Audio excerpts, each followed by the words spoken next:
नमस्कार, मैं Sandeep Tiwari. UP triple पेट के लिए आप प्रिपरेशन कर रहे हैं और मैं भी आपकी तैयारियों में आपके साथ शामिल हूँ। आप जानते हैं कि हम लोग यूपी ट्रिपल पेट के लिए कितना बेहतर कर सकते हैं अपने प्रयासों से। चाहे रही बात अंगणित की हो, चाहे आपकी ग्राफ और तालिका की हो। दोनों के स्तर की प्रिपरेशन आप हमारे साथ अच्छे से करिए और जो पिछले फीडबैक हैं, जो पिछले रिस्पॉन्स हैं, उसको ध्यान में रखते हुए मैंने इस प्रयास को स्टार्ट किया है।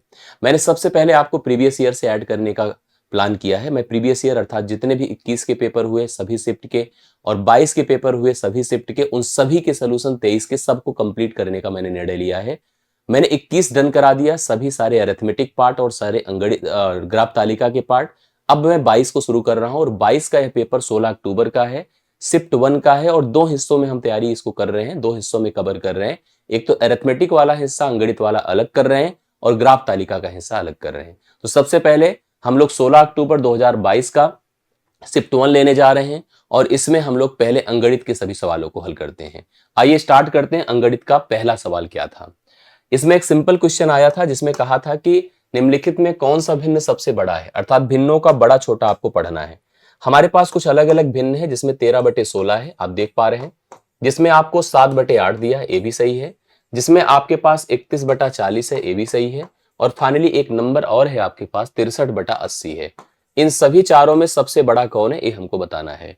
कुछ बातें आप ऐसे दिमाग में सेट कर लीजिए, ये जितने भी भिन्न हैं सब के सब ये सब प्रॉपर हैं। प्रॉपर का मतलब न्यूमरेटर छोटा है और डिनोमिनेटर बड़ा है, जिसको उचित भिन्न कहते हैं। ठीक है। इम्प्रॉपर की अलग रेगुलेशंस रूल हो जाती है। इम्प्रॉपर का मतलब जब ऊपर बड़ा हो नीचे छोटा हो। तुलना जब की जाती है तो या तो सबके हर समान हो या तो सबके अंश समान हो। अगर हर समान हो तो जिसका अंश सबसे बड़ा होगा वह भिन्न सबसे बड़ा होगा। अगर अगर जो है अंश समान होगा तो जिसका हर सबसे बड़ा होगा वह भिन्न सबसे छोटा होगा। अब यहां पर ना तो हर समान है ना ही अंश समान है, तो हम दो दूसरी प्लानिंग कर सकते हैं कि अंश हर को हम सेम कर सकते हैं। अंश हर को अंश हर के हिसाब से हम लोग सेम कर सकते हैं, मतलब हम लोग हर का एलसीएम ले सकते हैं। इस पे और अलग अलग स्तर पर सोचा जा सकता है, जैसे कि अंश हर का अंतर सेम हो। जैसे इसमें जो है हम और भी मतलब डिफरेंस के आधार पर जा सकते हैं। तो कई अलग अलग तरीके से तुलना लोग करते हैं, लेकिन अगर इस सवाल को देखिए तो यह बहुत टफ नहीं है। इसमें आप एक सिंपल नंबर सबके लिए प्लान कर सकते हैं और वह नंबर यहां पर 80 हो जाएगा। 80 इसलिए हो जाएगा क्योंकि 80 80 से तो कटेगा, 40 से भी कटेगा, 8 से भी कटेगा और 16 से भी कटेगा। और अक्सर 80 80 से कट रहा है तो यहां पर सिंपली 63 ही रह जाएगा। 40 से कटा 2 बार, 33 दूना 62 रह जाएगा। 8 से कटा 10 बार तो 10 सत्ते 70 हो जाएगा और 16 से कटा 5 बार 13 पचे 65 हो जाएगा। तो आप समझ गए सबसे बड़ा कौन है। सबसे बड़ा 70 है, मतलब 7/8 है। तो राइट सोल्यूशन इसका बी ऑप्शन होगा, 7/8 आप इसका करेक्ट आंसर लिख सकते हैं। भिन्न की सिंपल तुलना हो गई और पहला सवाल आपका डन हो गया। दूसरे क्वेश्चन पर आइए। इस पैटर्न को भी जरूर तैयार करिए।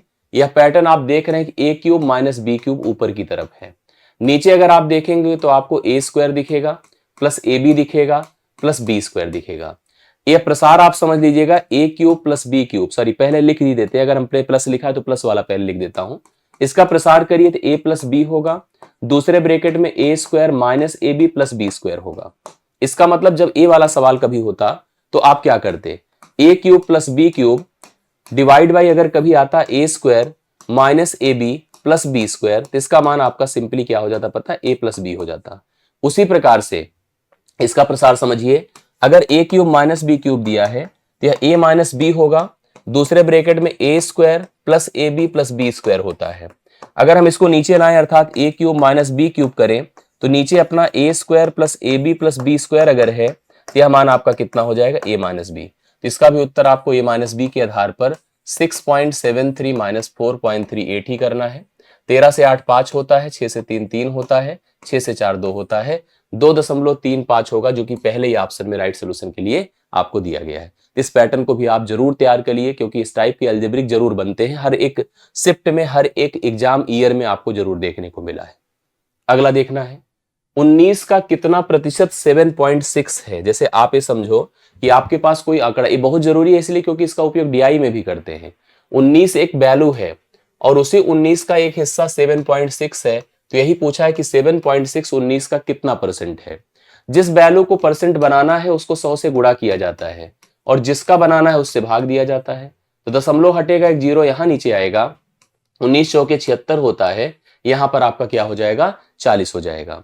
अब 40 से देखिए हम लोग क्या डिसाइड कर सकते हैं, जैसे इसने हमको यही तो लिख कर दिया है, मतलब यहां पर 7.6 था, 7.6 था, गुणे 100 कर दिया और नीचे कितना अपने पास 19 था। हमको इसी को कैलकुलेट करना, तो यहां पर मैंने कहा जैसे ही दशमलव हम हटाएंगे तो उस दशमलव हटने का मतलब नीचे अपने पास क्या आ जाएगा, नीचे आपका एक जीरो बढ़ जाएगा। हमने क्या किया, हमने 19, अब 19 से काटिए, देखिए कैसे कटता है भाई, आप ऐसे सीधा करिए, 19 चौके 76, 19 दहम में कितना होता है बोलिए, 190, 10 से इसको डिवाइड करिए, 10 हुआ, 10 को 4 से गुणा करिए, कितना होता है बोलिए, 40%। इस सवाल के लिए राइट सोल्यूशन हो जाएगा 40%। तीसरा सवाल आपका डन होता है। 60 से 80 के बीच सभी अभाज्य संख्याओं का औसत बताइए। अभाज्य, देखो यहां पर औसत की समस्या नहीं है, जो कि योग बटा संख्या होता है, इसकी प्रॉब्लम नहीं है। प्रॉब्लम यह है कि 60 से 80 के बीच अभाज्य संख्याएं कौन कौन है, क्या 61 है, क्या 63 है, क्या 64 है, 65 है, कौन है, कैसे पहचानेंगे। इसका एक बहुत अच्छा तरीका होता है, 60 से 80 के बीच के सभी उन नंबर्स को देखिए जो नंबर 6 के पहाड़े में आते हैं। बैटर्न में बताऊं, इस 60 था और ये 80 था, इनके बीच ही लेना था, अर्थात इनको तो लेना नहीं और है भी नहीं अभाज्य। अगला नंबर कौन होगा जो 6 के पहाड़े में आएगा, 66, करेक्ट है, अगला 66 आया। इसके बाद कौन आएगा बताइए, 66 के बाद 66 से 72 आएगा, 72 के बाद सीधा आपका 78 आएगा। समझ रहे हैं।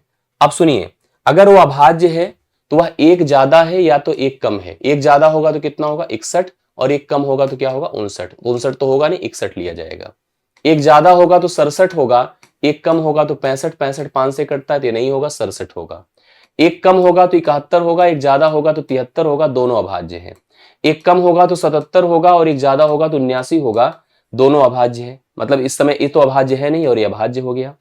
यहां पर भी आप समझ ही गए होंगे कि इसके एक कम, अब भाई 80 की बात ही छोड़ दीजिए, 80 तो भाई हम लोग कंसीडर ही नहीं कर रहे हैं, क्योंकि ये 6 के पहाड़े में आ रहा था इसलिए इसको कंसीडर किया। संख्याओं में अपने पास 61 है, 67 है, 71 है, 73 है, 79 है। ये संख्याएं कुल 1 2 3 4 5 है और सबकी सब अभाज्य है।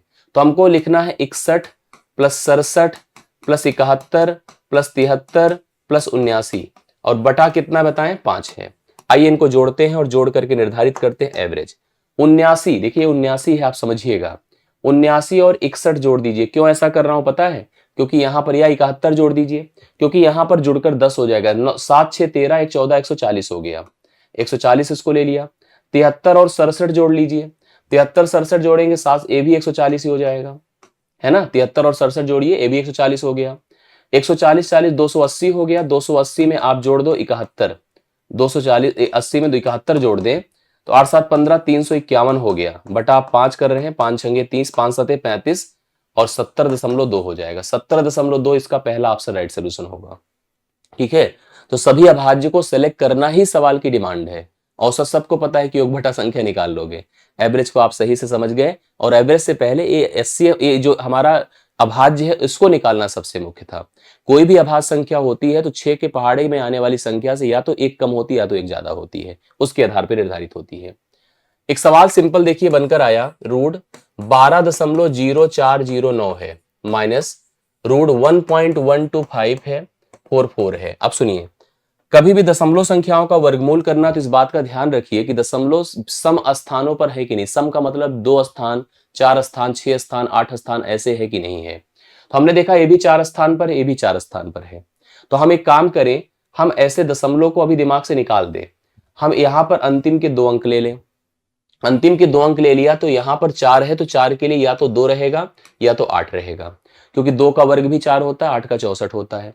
125 के लिए एक संख्या सोचिए जिसका वर्ग 125 हो या उससे कम हो।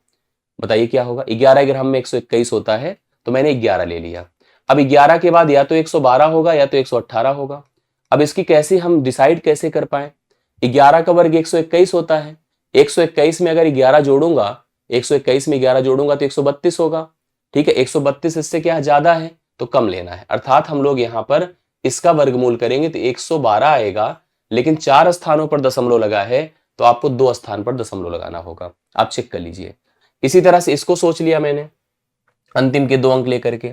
यहां पर अगर हम प्लान करेंगे तो या 9 है तो या तो 3 होगा या तो 7 होगा। इसके लिए सोचिए संख्या क्या ले सकते हैं। भाई मैं आपको बता दूं कि 32 का होता है 1024, ठीक है, और 35 का मैं आपको बता दूं, 35 35 का ऐसे सोचिए, 5 पचे 25 होता है, 3 चौके 12, 1225 हो गया, ज्यादा हो गया ना। इसका मतलब यहाँ 34 लिया जाएगा। कितना लिया जाएगा? 34। अब 34 का वर्ग करिएगा और उसमें भाई ये बहुत क्लोजर है। आप सोचो, बहुत, जैसे 35 बहुत नजदीक है तो 34 बहुत दूर होगा, और दूर होगा तो निश्चित तौर पर मानकर चलिएगा कि यहां पर वो नंबर 34 का वर्ग करके देख लीजिए आप लोग। जैसे 34 का वर्ग करिए, सब वर्ग वर्ग सीखना पड़ेगा हम लोग को। 4 चौके 16 है, 3 चौके 12, 12 कितना हो गया? 24 हो गया। ठीक है, और यहाँ 3 तिया 9 हो गया। 6 है, 4 एक 5 है, 9 दो 1156 है। 1156 में अगर मैं जोड़ूंगा 34 को तो ये आएगा कितना पता है आपका? 1190 आएगा। 1190 से छोटा है तो बड़ा लेना पड़ेगा, अर्थात 347 यहाँ पर वर्गमूल इसका आएगा। दशमलव इसमें भी 4 स्थानों पर है, 2 स्थानों पर लग जाएगा, 3.47 हो गया। अब 3.47 से आपको घटाना है 1.12। 7 से 2 5 होता है, 4 से 1 3 होता है, 3 से 1 2, 2.35 इसका राइट सोल्यूशन होगा, जो कि पहले ही ऑप्शन में आपको दिया है। तो पहला ऑप्शन इस सवाल के लिए करेक्ट आंसर है। आप सभी लोग नोट कर लीजिए, कंफर्म कर लीजिए। आई होप आप सबको समझ में आया भी होगा। इस तरह से सभी 5 सवाल डन होते हैं, जो कि आपको पहले शिफ्ट में 2022 के पेपर में दिया हुआ था, जो 16 अक्टूबर का पेपर हुआ था।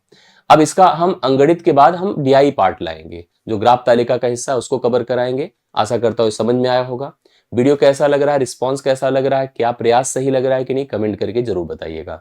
आपका जुड़ना, कमेंट करना, आपके रिस्पांस देना ही हमको मोटिवेट करता है, और कोई ऐसी बात नहीं होती। बाकी हम लोग अपने स्तर पर प्रयास करते रहेंगे। आप भी लगकर मेहनत से पढ़िए। वीडियो अच्छा लगे तो लाइक शेयर जरूर कीजिएगा। चैनल पर नए हैं तो सब्सक्राइब कर लीजिएगा। बाकी मुलाकात अगली क्लास में होगी। Thank you so much.